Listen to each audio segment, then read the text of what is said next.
সাধেই কি বলে জিলিপির প্যাঁচ, প্রথমটা মোটা, সেকেন্ডটা রিকেট, থার্ডটা সারস পাখির বাচ্চা, আর ফাইনালি এক প্লেট টেরা হ্যাঁ পার মেরা হ্যাঁ জিলিপি হয়েছে, যেটা কিন্তু স্বাদের দিক থেকে 10-এ 10, ক্রাঞ্চি, জুসি আর হালকা মিষ্টি।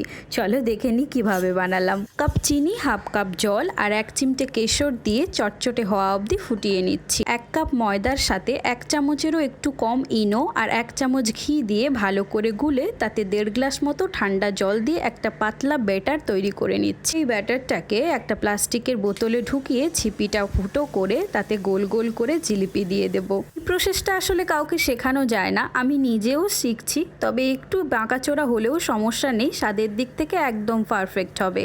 ভেজে তুলে নেওয়ার সাথে সাথেই আমরা চিনির শিরার মধ্যে 2 মিনিট উঠিয়ে তারপর পরিবেশন করব। রথের মেলা আসছে আর জিলিপি ছাড়া তো একদম অসম্পূর্ণ।